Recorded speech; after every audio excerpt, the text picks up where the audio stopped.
Olá, saúde e paz para todos. Estamos nós mais uma vez aqui, Espiritualidade e Paz. Hoje trazendo uma reflexão sobre as doenças do século. Nos últimos anos, muito se tem falado sobre enfermidades relacionadas à saúde mental, como a síndrome da depressão, da ansiedade e solidão. A depressão, que nós queremos falar, nota-se que é considerada pela OMS como o mal do século. Atinge cerca de 350 milhões de pessoas em todo o mundo. É a causa de diversos impactos nas atividades diárias das pessoas que possuem a doença. É uma doença psiquiátrica que afeta o emocional da pessoa. No sentido patológico, nota-se tristeza profunda, desânimo, baixa estima, isolamento, oscilação no humor, angústia, sonolência, entre outras. A OMS classifica como porta de entrada para outras doenças. Psicólogos atestam haver uma série de evidências que mostram alterações químicas no cérebro das pessoas que possuem esta enfermidade. Já a angústia é considerada como o segundo maior mal da sociedade contemporânea.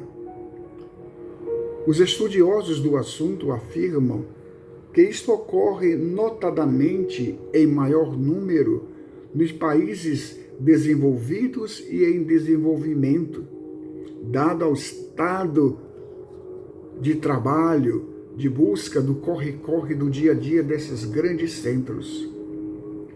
Psicólogos afirmam que é comum as pessoas sentirem ansiedade.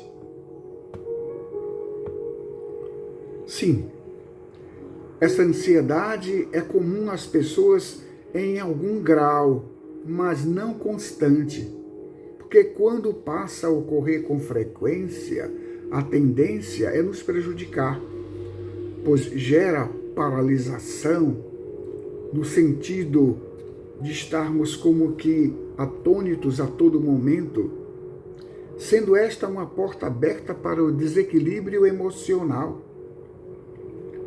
Uma das principais explicações para o crescimento de casos é o estilo de vida que levamos. No mundo que é tudo muito rápido, o estresse está presente constantemente na vida das pessoas.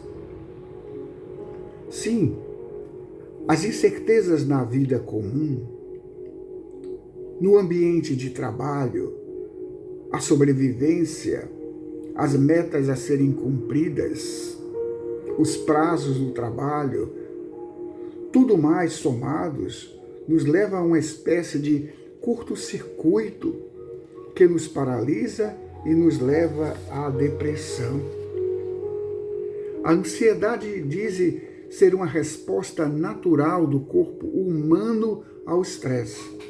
É uma emoção natural que todos nós experimentamos em algum momento da vida.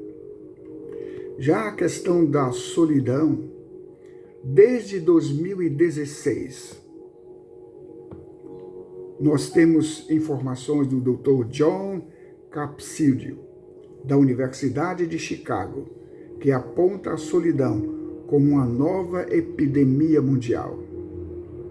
O sentimento de solidão provoca o isolamento social, alterações cerebrais, desequilibra as defesas do corpo, aumenta a baixa estima, podendo nos levar, inclusive, ao suicídio. O Dr. Weber Murphy, uma das maiores autoridades de saúde nos Estados Unidos, declarou que enfrentar a crise da solidão e do isolamento representa um dos maiores desafios desta geração. Sua pesquisa apontou que mais de 1/3 das pessoas em países ocidentais sentem-se sozinhas. Nós estamos falando aqui a esse respeito no que diz relação ao lado material da nossa vida como seres humanos neste plano de existência. E que precisamos, muitas vezes, momentos de concentração, momentos em que precisamos parar, observar, analisar a vida como um todo.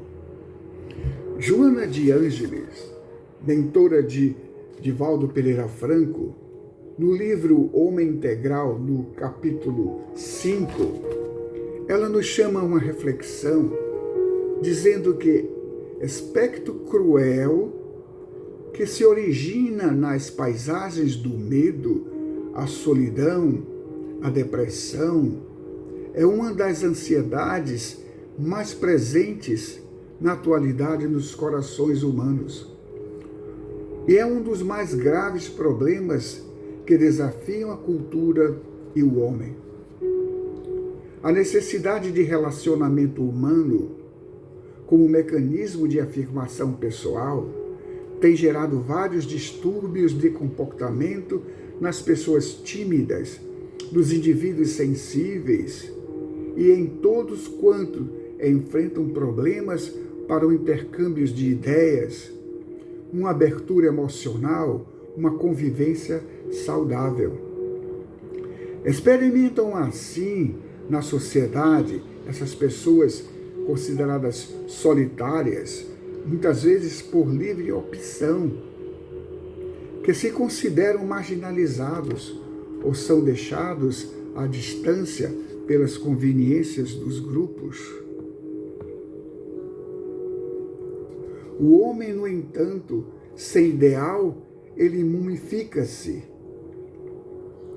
Quem, portanto, não se vê prejudicado num mundo fantasioso que considera fracassado todo aquele que está recolhido em solidão, em atitude de fuga, uma realidade mentirosa trabalhada nos estúdios artificiais de que poderoso é aquele que vence sempre. O homem faz questão de ser visto, de estar cercado de uma bolha, de sorrisos, embora sem profundidade afetiva, sem o calor sincero das amizades, nessas áreas sempre superficiais. O medo de ser deixado em segundo plano, como solitário, e de ter ideias confusas sem saber para onde ir, com quem conversar, significa ser desconsiderado e levados à solidão. Na verdade, Jesus, o Mestre por excelência, nos convida a uma reflexão mais profunda, a oração, a prece.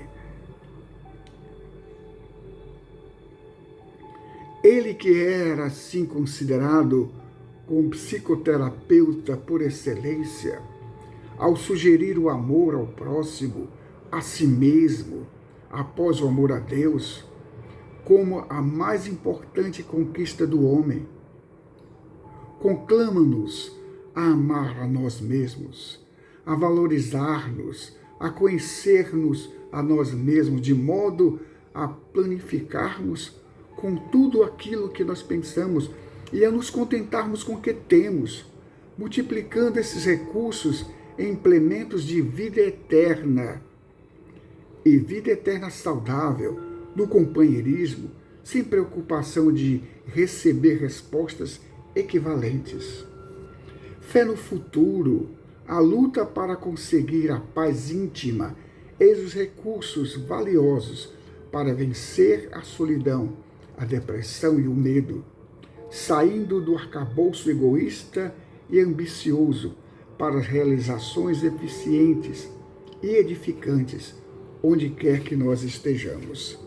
Esse é o convite de espiritualidade e paz, que nos traz uma reflexão. para sabermos que, como disse Jesus, vós estáis no mundo, mas não sois do mundo. Ele não está querendo falar sobre questão religiosa, comportamentais. Ele está falando sobre a questão íntima do indivíduo. Estar no mundo é estar em paz. Não ser do mundo é estar em paz. É não se permitir estar envolvido nesse turbilhão, embora vivendo nele, mas a coração, mente e sentimentos fora. Conectados com a espiritualidade, conectados com aqueles que estão em nossa volta, em nosso redor, conectados com a natureza, com os animais, com o sol, com a chuva, com o sol, com a lua, com a vida, enfim, conectados com os sentimentos profundos, que nos dá fé, confiança e força nos momentos difíceis em que nós atravessamos, pois aqui é um planeta de provas e de expiações, onde aqui nós passamos por momentos difíceis, sim, mas estamos aqui para vencer as nossas inferioridades, vencer os sentimentos nefastos, vencer a raiva, o ódio, vencer a vingança, a falta de perdão, a falta de amor, vencer tudo aquilo que nos cerca e que nos impulsiona através da depressão, da solidão, da ansiedade, essas coisas que nos envolvem. Mas vencedores seremos todos nós. Se confiados em Deus, poderemos atravessar este mar revolto, como Jesus, estando no mar da Galileia.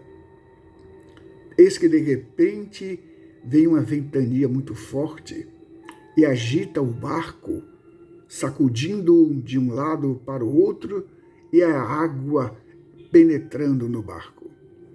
Os discípulos atônitos, preocupados de que o barco poderia afundar, mas começaram a tirar a água, temendo pelas suas vidas, enquanto Jesus dormia no fundo do barco, lá na polpa. E eles pensaram, dizendo, como pode esse homem estar aí dormindo nesse momento de tão grande aflição? E eis que Jesus então nos traz uma grande lição.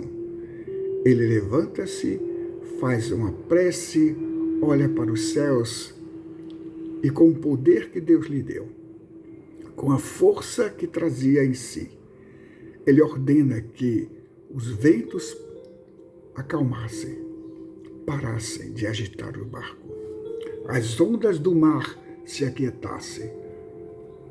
E eis que fez grande bonança. E eles atônitos disseram, quem é este que até os ventos e o mar lhe obedecem? Jesus diz que nós somos vencedores. Poderemos vencer tudo aquilo que nos traz preocupação, medo, estresse, ansiedade, solidão, se confiarmos em Deus. Se pudermos despertar as nossas consciências para o alto, elevando as nossas mentes ao céu e dizendo graças a Deus. Obrigado por tudo, fiquem em paz e que a luz do Mestre Jesus nos acompanhe agora e sempre.